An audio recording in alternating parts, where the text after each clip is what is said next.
네, 안녕하세요. 마키나락스 윤성호입니다. 지난번에 또 인공지능 연구원 개소식에 초대해 주셔서 기쁜 마음으로 왔었는데요. 오늘 또 이 자리에 함께 초대해 주셔서 진심으로 감사드립니다. 일단 시작하기에 앞서서 제가 거의 모든 강연을 가면 항상 처음으로 시작하는 장표는 AI가 얼마나 빨리 발전하고 있냐입니다. 저는 이제 AI의 어떤 현재 그 성능보다 AI의 빠른 발전의 속도에 주목해야 될 필요가 있다고 항상 이야기를 하고 있고요. 우리가 말하는 AI 생태계와 AI 경제 모든 것들이 있어서 가장 중요한 원동력은 바로 이 AI의 빠른 발전이라고 보고 있습니다. 실제로 이제 AI가 어떤 문제를 해결하는 데 있어서 그 문제 해결력들을 이제 사람한테 걸리는 시간으로 환산한 것이고요. 그 미터 재단의 연구 결과에 따르면 매 7개월마다 2배씩 성장하고 있다라고 이야기를 하고 있습니다. 25년에 제가 요거 똑같은 장표를 가져왔는데 이제 26년, 1년이 지났죠. 그 사이에 벌써 미터가 그 발표한 대로 이제 7개월에 2배씩 성장을 하고 있습니다. 조금 더 이제 직관적으로 이해를 해보자면, 24년에 이제 AI가 만든 그 윌 스미스 영상이고요. SNS에 많이 돌아다니는데, 25년 거쳐서 26년 보시면, 26년 영상이 아직 포함이 안 돼 있네요.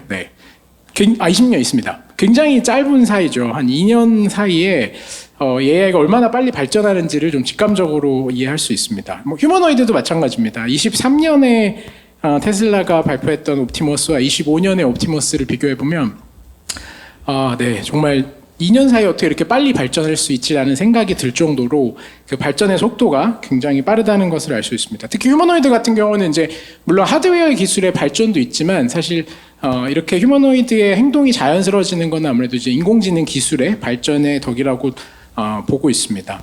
오늘의 주제죠. 피지컬 AI인데요. 결국 피지컬 AI의 핵심은 AI 에이전트 기술입니다. 왜냐하면 AI 에이전트라는 것이 결국은 이제 지능과 도구가 결합된 형태라고 생각을 해볼 수 있는데, 여기서 이제 우리가 흔히 말하는 그 에이전트의 도구가 소프트웨어 도구가 아니라 실제 어떤 물리적인 실체를 가진 기계가 되는 것이죠. 반도체 장비나 설비가 될 수도 있고요. 로봇이나 아니면 또 전장에 사용되는 무기 체계 등이 그 대상이 될 수 있습니다. 보통 이제 피지컬 AI 하면 가장 대표적으로 많이 생각하시는 것들이 이제 휴머노이드나 자율주행이죠.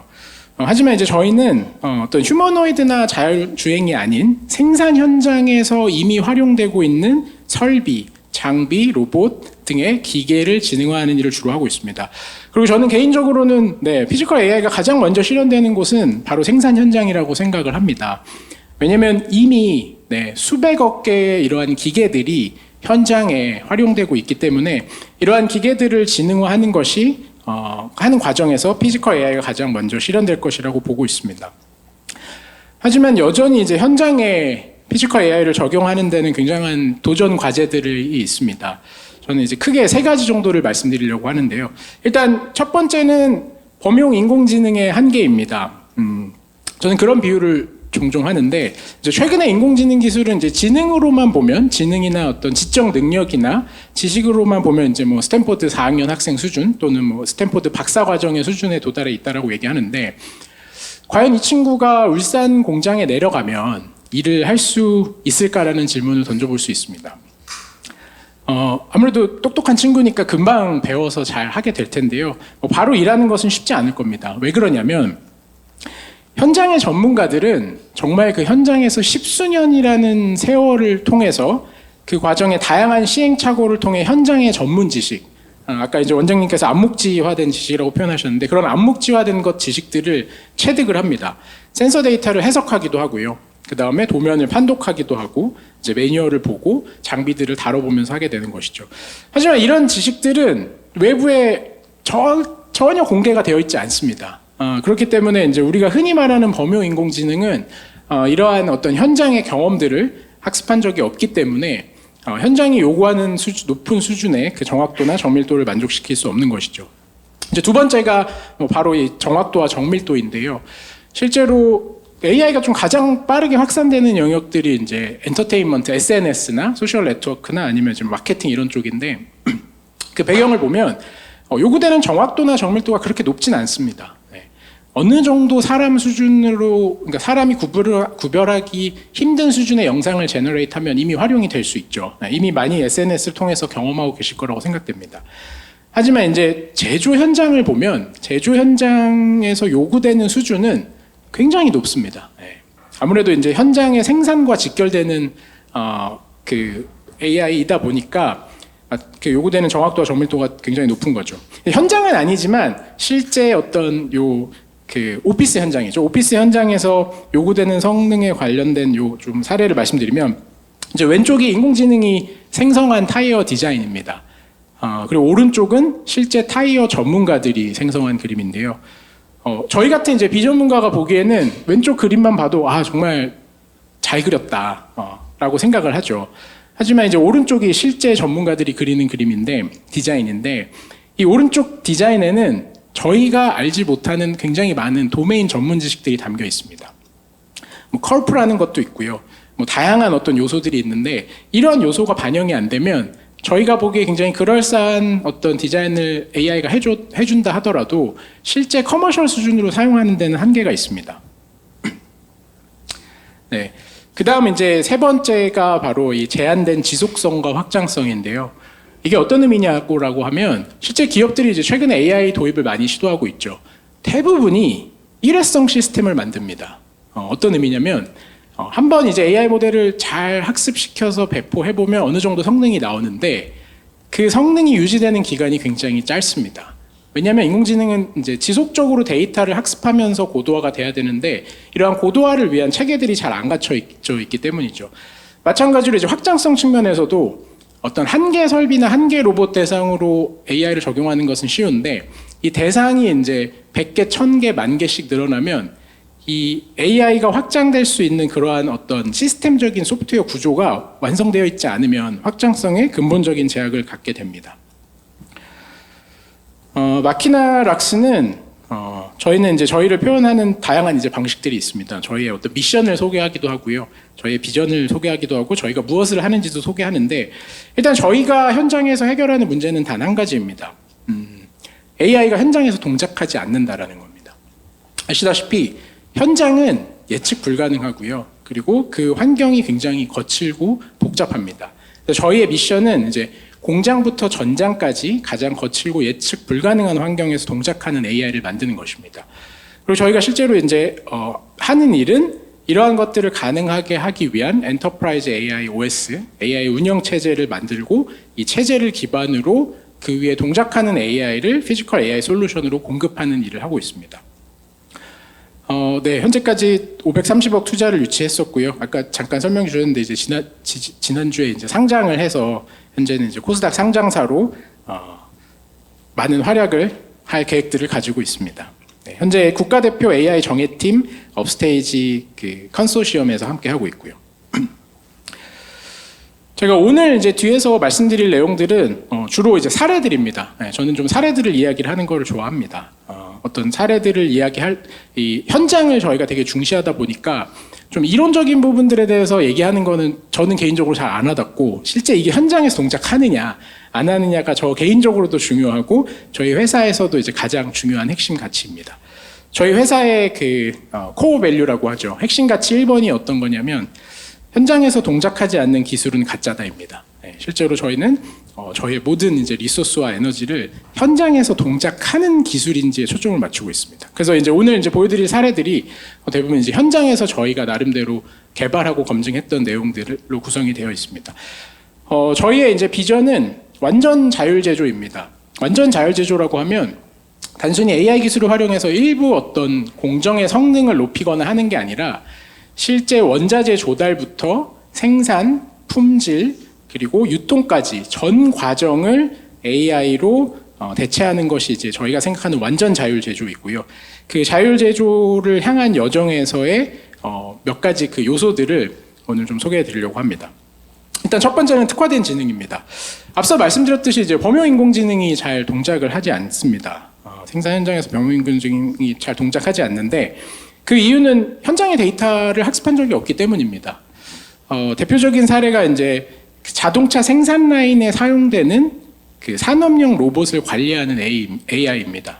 최근에 이제 저희가 이제 기사가 났었는데 현대자동차의 6개 공장 지금 1,500대 로봇에 적용이 되어 있고요. 연말까지 한 2,000대까지 확장될 계획들을 가지고 있습니다. 그럼 이 AI가 이제 뭘 하는 거냐면 자동차 생산 라인에 가보신 분들이 계실지 모르겠습니다. 그 한 공정당 한 3,400대 정도 로봇이 동시다발적으로 조립 작업들을 수행을 하는데 문제는 이 로봇들이 당연히 고장이 납니다. 근데 기존에는 이 고장들을 어떻게 관리하냐면 현장의 전문가들이 매일 이제 점검을 통해서 로봇들의 고장 징후들을 판단하고 실제 고장이 나면 수리를 하는 것이죠. 굉장히 재밌는 게 현장에 정말 오래 계신 분들은 이 소리만 듣고도 압니다. 그래서 뭐라고 표현하냐면 운다고 표현하거든요. 그래서 저 로봇 쟤 운다. 그래서 진짜 전문가가 가보면 그 로봇의 어떤 고장의 전조들이 나타나는 걸 확인할 수 있습니다. 근데 AI로 이제 어떻게 보면 그런 현장의 전문가들을 대체하는 거죠. 그래서 실제로 여기 이제 보면은 처음에는 아산 공장에 90대 로봇에 적용을 했고요. 이후에 이제 일단 검증은 좀 오랜 시간이 걸렸습니다. 3년 이상의 시간이 걸렸고 이후에 확산은 굉장히 빠르게 진행이 됐는데요. 현재 이제 1,443대가 적용이 됐고 이제 현재는 그러면 어떻게 점검을 하냐?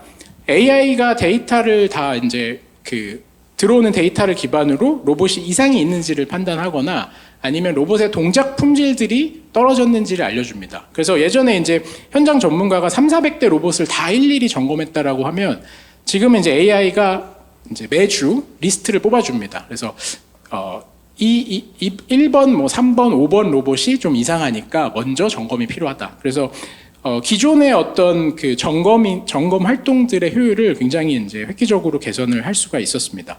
그리고 재밌는 게 이 1,443대를 관리하는 AI가 딱 1,443개입니다. 그 이유가 뭐냐면 어떤 하나의 파운데이션 모델로 접근하는 방식이 아니라 실제 각각의 로봇에서 나온 데이터를 학습하고 그 데이터를 기반으로 이상을 탐지하기 때문입니다. 제가 아까 말씀드렸듯이 현장은 정말 높은 정확도가 요구된다라고 말씀드렸는데 이 정확도를 만족시키기 위해서는 실제 현장에서 나온 데이터를 학습해서 어떤 이제 이 로봇의 설비에 이상을 탐지할 필요가 있는 것이죠. 게다가 이제 이 경우에는 저희가 그 AI OS가 갖춰져 있기 때문에 실제 한 달에 한 번씩 주기적으로 데이터를 재학습하고요. 모델을 업데이트하는 작업들을 하고 있습니다. 두 번째는 디지털 트윈입니다. 일단 피지컬 AI를 위해서 디지털 트윈이 정말 중요합니다. 그 이유가 이제 잘 아시는 이제 LLM 같은 경우는 어떻게 보면 이제 온라인의 어떤 인류의 지식 체계들을 학습하는 형태로 지식과 어떤 추론 능력을 얻는다라고 하면 이제 피지컬 AI는 실제 현장의 물리적인 시스템을 대상으로 학습할 필요가 있습니다. 근데 이제 근본적인 제약이 이제 두 가지가 있죠. 첫 번째는 실제 생산 라인에 쓰이는 로봇을 대상으로 시행착오를 할 수가 없습니다. 일단 생산 라인은 끌 수가 없고요. 두 번째는 실제 어떤 로봇을 대상으로 학습하기에는 너무나 많은 시간이 걸립니다. 실제 저희가 이제 이런 로봇이나 설비를 대상으로 학습을 해보면 AI가 이제 수천만 번의 어떤 시행착오들을 할 필요가 있는데 저희는 이제 주로 강화학습을 활용하거든요.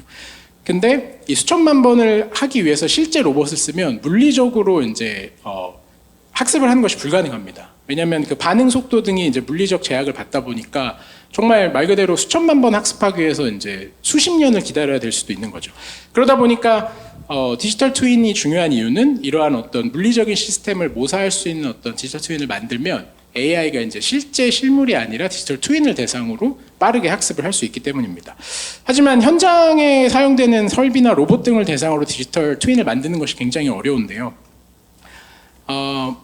대표적으로 이제 알파고 같은 경우에 디지털 트윈을 만들기 굉장히 쉽죠. 바둑이라고 하는 게임을 그대로 이제 컴퓨터에 옮기면 이 컴퓨터상에서 AI가 학습해서 수천 수만 번의 어떤 시행착오를 통해서 바둑을 두는 법을 학습을 할 수 있습니다. 근데 이제 좀 극단적인 사례로 보면 반도체 생산 설비를 대상으로 디지털 트윈 만드는 일은 굉장히 어렵습니다. 뭐 그런 시도가 있죠. 이제 물리학을 기반으로 어떤 물리적인 그 내부에서 돌아가는 다이나믹스를 물리적으로 모사해서 이제 시뮬레이터들을 만드는데 문제는 일단 실제 어떤 현상을 모사하는데 시뮬레이션과 리얼의 갭이 발생하는 게 첫 번째고요. 두 번째는 이제 굉장히 고연산이 들어가다 보니까 실제 시뮬레이터를 가지고 학습할 때 AI가 이 학습하기 위해서 학습하는데 걸리는 리드 타임이 정말 오래 걸린다는 것입니다. 그래서 이제 이런 문제를 이제 저희는 어떻게 해결했냐면 AI를 가지고 시뮬레이터를 만들자라는 방식으로 접근을 했습니다. 그래서 실제 저희가 대상으로 했던 것들은 이제 SMT 장비나 전기차 EMS, 소각로 생산 라인 등 어떤 프로세스를 가지고 있는 것들에서 나오는 데이터를 가지고 다이나믹스 모델이라고 하는 것을 만듭니다. 최근에는 이제 월드 모델이라는 표현을 많이 쓰는데요. 월드 모델을 이제 만들고 나면 이 모델에 AI를 붙여서 학습을 하는 거죠.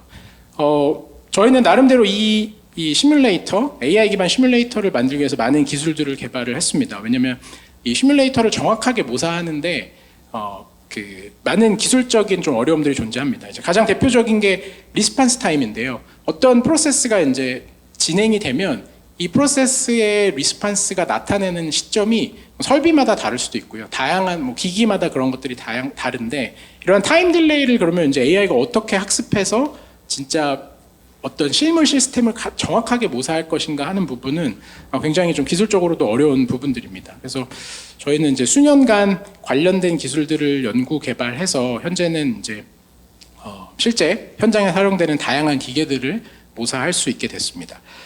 몇몇 사례들을 좀 말씀드리면 일단 첫 번째는 SMT 장비인데요. 이 SMT 장비라고 하는 거는 이 뒤에 보시는 것처럼 그 PCB 위에 다양한 부품을 꽂는 설비입니다.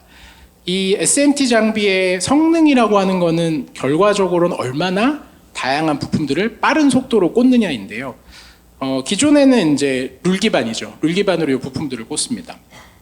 물론 이 성능을 높이기 위해서 하드웨어 자체의 속도를 높일 수도 있습니다. 하지만 이 하드웨어의 이제 속도는 이제 거의 한계에 도달했다고 보고 있고요. 그러면 결국은 이 SMT 장비의 성능이라고 하는 거는 얼마나 똑똑하게 꽂느냐로 결정이 됩니다. 이 부품들을 똑똑하게 꽂으면 더 빨리 그 부품의 배치를 완료할 수 있는 거죠. 그래서 이제 저희가 접근했던 방식이 실제 여기 보시는 것처럼 실물을 모사하는 시뮬레이터를 만들고 시뮬레이터에 강화학습을 연결해서 어떤 특정 PCB 기판이 주어졌을 때, 기판과 부품이 주어졌을 때 가장 빨리 꽂을 수 있는 방법을 찾는 겁니다. 그래서 여기 이제 보시면 실제 기존 방식과 인공지능이 배치한 것을 보여주고 있는데요. 좀 차이점이 보이시나요? 네. 아마 좀 어느 정도 차이는 보이지만 특별히 차이가 난다라고 이렇게 인지하시긴 되게 어려울 겁니다. 왜냐면 저희는 전문가가 아니기 때문에. 근데 전문가분들은 이 영상을 딱 보면 굉장히 기존 방식과 다르다라는 거를 딱 캐치를 하시더라고요. 실제로 기존 방식이 거의 10여 년에 걸쳐서 고도화된 방식이고요. 오른쪽 인공지능이 딱 3개월 만에 학습해서 도출한 방식인데 실제로 인공지능이 도출한 방식이 기존 방식보다 한 7% 정도 더 배치를 빨리 할 수 있었습니다. 이제 두 번째 사례는 에너지 생산 설비입니다. 실제 에너지 생산 설비는 이제 소각로라고 하는데 이 소각로가 어떤 거냐면 쓰레기를 태워서 에너지를 얻는 겁니다. 근데 이 소각로의 운전에 어려움이 두 가지가 있는데요. 일단 첫 번째는 이 소각로에 들어오는 그 쓰레기들이 얼마나 잘 타는지를 사전에 알기 어렵다는 겁니다. 그래서 실제 태워보면서 잘 타면 좀 팬을 낮추고 안 타면 팬을 키우는 방식으로 사람이 실시간 조정을 합니다. 그리고 두 번째는 이제 쓰레기를 태우다 보니까 유해물질들이 발생하는데 이 유해물질들을 어느 정도 수준 이하로 유지하는 것들이 필요하죠. 그렇기 때문에 이제 사람은 이 두 가지를 머릿속으로 생각하면서 조종을 해야 되고요. 그래서 굉장히 소각로를 효율적으로 운영하는 것이 어렵습니다. 하지만 이제 저희는 이제 아까 보여드렸던 것처럼 이 소각로에서 나오는 데이터를 가지고 일단 시뮬레이터를 만들고요. 그 시뮬레이터와 AI를 연결해서 이 소각로를 가장 에너지 효율적으로 운전할 수 있는 방법들을 찾아내고 실제 시스템에서 돌리게 되는 겁니다. 그래서 이게 이제 실제 시스템이 돌아가고 있는 그 화면을 보여주고 있는데요. 현재는 해당 소각로는 이제 사람이 완전히 손을 떼었습니다. 사람은 이제 이 소각로를 직접 운전하는 것은 아니고요. 좀 관리자 역할로 이제 뒤편에서 다른 작업들을 하면서 문제가 생겼을 때만 개입하는 형태로 운전을 하고 있습니다. 그 세 번째는 이제 자율 제어입니다. 사실 자율 제어라고 하면 뭐 결국은 에이전트라고 볼 수 있습니다. 왜냐하면 자율 제어라는 게 이제 인지 판단 실행인데 인지와 판단은 AI가 할 수 있고요. 네, 특히나 이제 멀티모달 AI 같은 경우는 뭐 소리나 영상, 이미지 등을 이해할 수 있기 때문에 인지 도구로서 활용할 수 있고 판단도 결국 AI가 할 수 있죠. 그리고 실행만 이 AI 에이전트에 어떤 도구를 붙여주면 되는 겁니다. 저의 가장 대표적인 사례가 이 용접입니다. 네. 이게 실제 용접을 하는 로봇인데요. 굉장히 단순한 작업 같지만 로봇이 이제 자동화 패러다임에서는 어떤 것들을 하냐면 똑같은 행동을 계속 반복합니다. 네, 똑같은 행동을 계속 반복하죠. 그래서 사람이 이런 물건이 들어오면 이렇게 용접을 하세요라고 가르쳐주면 그 방법을 무한히 반복하는 거죠. 근데 이제 지능이 탑재되면 어떤 일이 발생하느냐? 일단 여기 이제 눈이 달렸고요. 눈이 이제 카메라 찍는 걸 보실 수 있고, 얘가 이제 사진을 찍고 나서 3D 뎁스 카메라로 찍고 나서 실제 용접을 어느 부분들에 해야 되는지를 판단하고 이제 본인이 어떻게 동작해야 되는지를 스스로 도출을 합니다.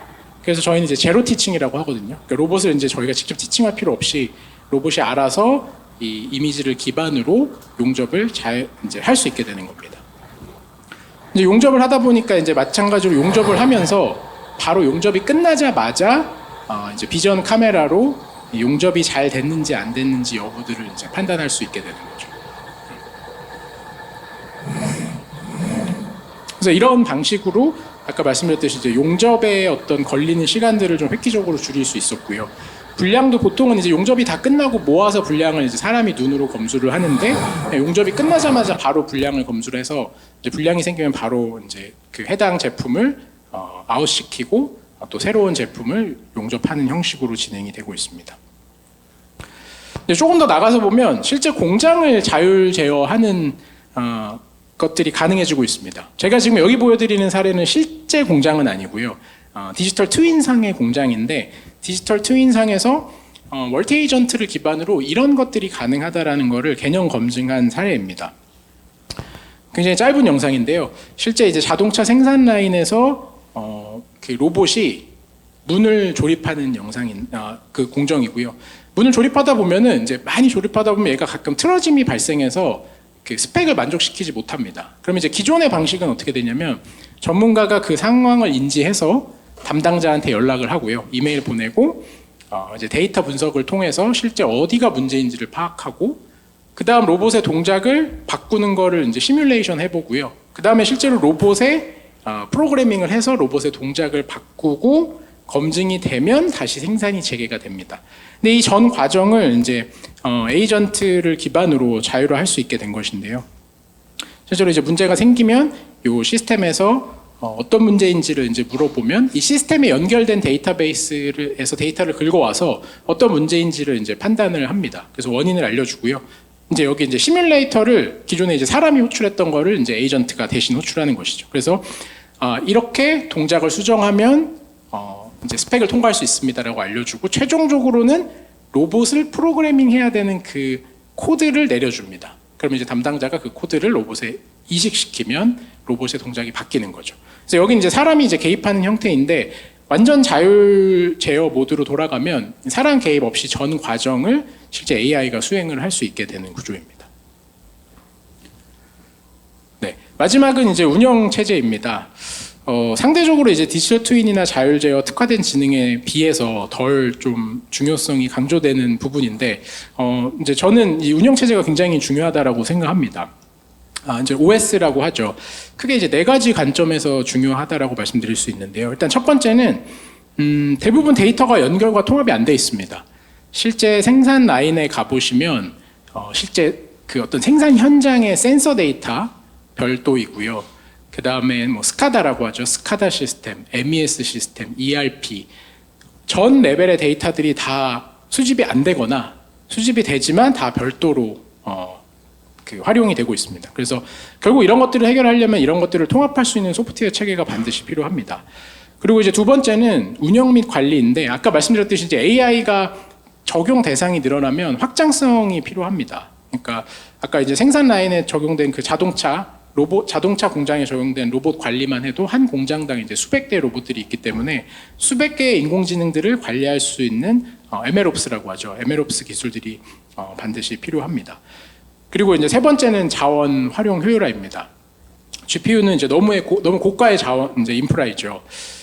문제는 이제 GPU를 활용하는 방법들이 여전히 굉장히 비효율적이라는 겁니다. 저희가 많은 이제 기업들을 만나보면 GPU 활용률이 진짜 50%도 안 되는데 이미 GPU 구매를 추가로 하는 그런 기업들도 있습니다. 그렇기 때문에 이런 GPU 자원을 효율적으로 활용할 수 있게 하는 그 미들웨어가 중요하다라는 것이고요. 마지막은 이제 거버넌스입니다. 네, 거버넌스가 점점 더 중요해지는 이유는 바로 에이전트가 자율성을 점점 더 갖기 때문입니다. 우리가 AI 에이전트한테 어떤 일을 대신하게 하는 이유는 결국은 자율성을 주려고 하는 것이거든요. 자율성이 증대되면 당연히 예상치 못한 행동들을 합니다. 그렇기 때문에 보안 관점에서도 그렇고요. 그래서 중요한 것은 이런 이제 에이전트들의 행동을 이제 제어할 수 있는, 제한할 수 있는 거버넌스를 소프트웨어적으로 갖추는 것이 중요합니다. 그래서 이제 저희는 런웨이라고 하는 자체 OS를 통해서 앞서 말씀드렸던 이 네 가지 문제들을 해결을 하고 있고요. 제가 이제 앞에 보여드렸던 그 사례들은 이제 런웨이 위에 다양한 이러한 AI 애플리케이션으로 만들어져 왔습니다. 네, 마지막인데요. 제가 최근에 여기저기 이런 강연 다니면 가장 많이 받는 질문 중에 하나가 과연 이제 3년 뒤에는 어떻게 될까요? 5년 뒤에는 저희 다 일 안 하고 놀아도 될까요? 이런 질문들 많이 받거든요. 저도 좀 곰곰이 생각을 해봤습니다. 진짜 3년 뒤에는 어떻게 될까? AI가 매 7개월마다 2배씩 발전하고 있는데. 근데 제가 생각했을 때 저의 결론은 일단은 3년 뒤, 5년 뒤면 좀 멀 것 같고요. 3년 뒤를 생각해 봤을 때 일의 본질이 많이 바뀔 것 같지는 않습니다. 저는 여전히 사무실에 나올 것 같고요. 동료들하고 이야기도 하고 이메일도 보내고 전화도 하고 갑론을박도 할 것 같습니다. 하지만 한 가지 변하는 게 있다라고 하면 한 사람이 할 수 있는 생산성입니다. 지금 우리가 한 사람이 할 수 있는 양의 1이라고 한다면 저는 3년 뒤에는 충분히 그 생산성의 양이 1이 아니라 10, 100, 1000까지 갈 수 있다라고 생각합니다. 특히나 이제 피지컬 AI의 도움을 받아서 이러한 생산성을 높이는 것이 단순히 이제 코딩이 아니라 정말 컴퓨터 밖을 나온 세상에서 피지컬 AI를 통해서 한 사람이 할 수 있는 일이 저는 3년 뒤면 충분히 100배까지도 늘어날 수 있을 거라고 기대하고 있습니다. 네, 감사합니다.